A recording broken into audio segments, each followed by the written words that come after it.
Hey, Booktube Sean here, and today I'm going to do my June wrap-up.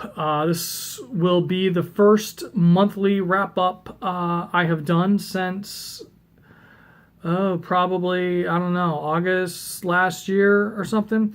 It wasn't too long after I started my Booktube channel that I decided I was going to do a weekly format, but I just haven't been reading in a manner that's consistent enough to warrant a weekly update, and I was inconsistent with that at best.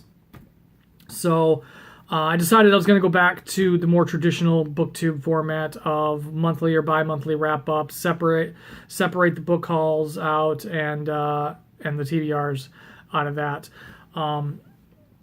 If my reading picks up, maybe I'll start doing maybe Friday Reads videos or something, but right now my reading is not consistent enough for that. So I've read 3 books this month. And 2 of them were Buddy Reads with Stephanie, if that's what she read, and the other one was an audiobook. So first, the Buddy Reads with Stephanie. The first book we read this month was The Bone Mother by David Demchuk. And this is called a novel. This is up for the novel award for the Shirley Jacksons this year, which haven't been. I wanted to read those and I haven't been. This is the one I've read. But I struggle to call this a novel.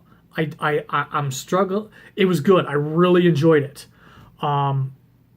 But it's a lot of kind of Russian, Ukrainian fairy stories.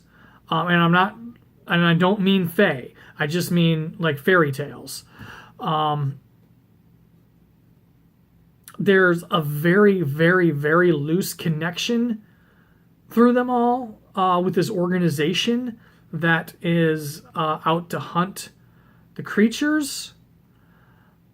But there's no really recurring characters. It's a short story collection or a fairy tale collection.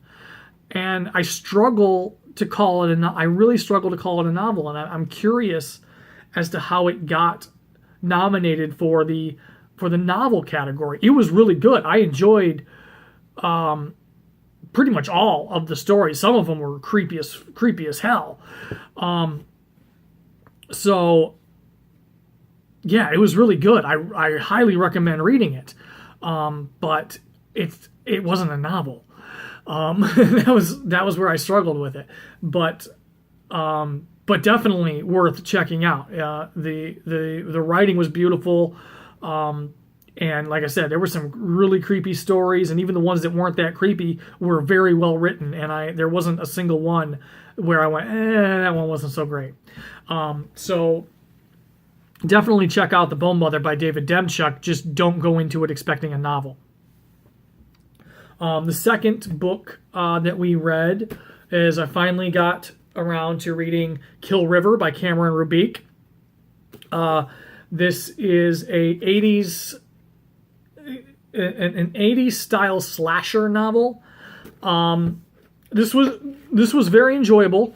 The only slight issue I had with it, and I'm sorry, Cameron, but the issue I had with it is one. Okay, so issues. One, and he's heard this from some other people recently too, is it took a long time a lot of build up to get to the slasher activity. So a good 50 to 60% of the book is character development and them getting to the water park where the shit goes down. So personally, if I'm watching a slasher movie and I don't see any kills for the first 2/3 of the movie, I'm not a happy slasher movie watcher. But what saved that first part of the book is the character development is really good.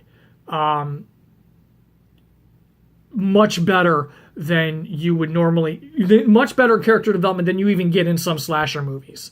So as a person who loves character, I really appreciated the character work that went into this.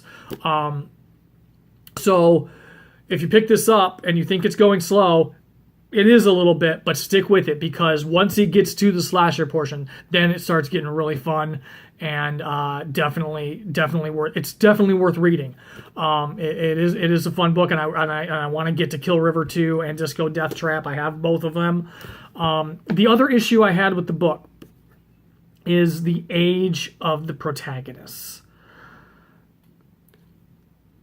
We're talking about the main protagonist is 13, and so and the other ones are only a year older than her. So we're talking 13, 14 years old.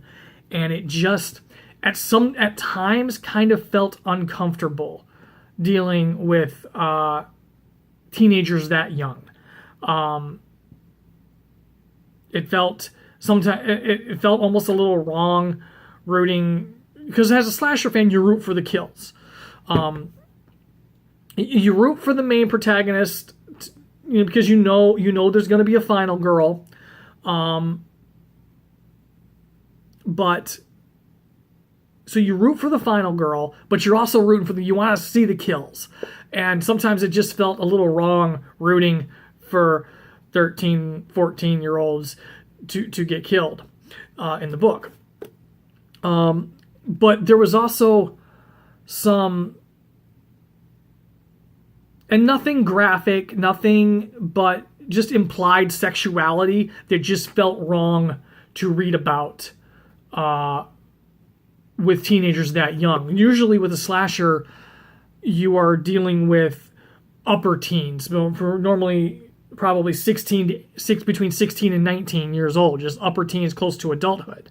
So I never got over the youth of the teenagers. But that aside, it was a very enjoyable read. I definitely recommend checking it out. And I'm looking forward to getting to Kill River 2 and Disco Death Trap. And the only other thing I read was an audiobook, so I listened to it. And that was When They Call You a Terrorist, a Black Lives Matter memoir by Patrice Khan-Coolers and Asha Bandel. I apologize if I'm mispronouncing those names. I heard them several times when I was listening to the book, but obviously pronunciations didn't stick with me. But this is by the women who started Black Lives Matter. And it's mostly about Patrice's growing up and how she got to the point of starting Black Lives Matter. And it was really interesting. Definitely something that puts a lot of things into perspective. And definitely worth reading or listening to. I enjoyed listening to it. I don't know if I'd have stuck with it if I was reading it, but I really enjoyed listening to it, and it was intriguing to me to hear, because for a lot of us, I don't want to say a lot of us. If you were in certain demographics, let's say, the Black Lives Matter movement seemed to kind of pop up out of Ferguson. And there was a long road to that for Patrice and for the race as a whole. Ferguson just ended up being the powder keg. It brought it all to the surface and the Black Lives Matter movement to the public attention. But it was definitely eye-opening and intriguing, and something I think everybody should check out and learn more about. especially with our current political climate. But anyway, that was it. That's what I read in June. Hopefully July will be a little bit more conducive for reading, or a little bit more productive. If you've already seen it, I have a very ambitious July TBR, MBR. I won't get to it all, but hopefully I'll get to more than I got to in June. Because all of that was in the first half of June. I didn't read shit the last half of June. And I mentioned in my TBR video that I kind of started up another hobby, which I'll talk about in my June favorites video. So be on the lookout for that whenever I film it. But anyway, that's it. If you've read any of these, let me know what you think. If they sound interesting to you, let me know that too. Excuse me. Let me know what you read in June. Just say hi. I love communicating with you guys in the comments. So hit me up. Also hit me up on social media. All my links are in the description. And thank you to all my subscribers. I really appreciate every single one of you. If this is your first time watching one of my videos, welcome. I hope you stick around. And if you decide you want to, hit the subscribe button so you know when I post new videos. I'll see you all in my next video.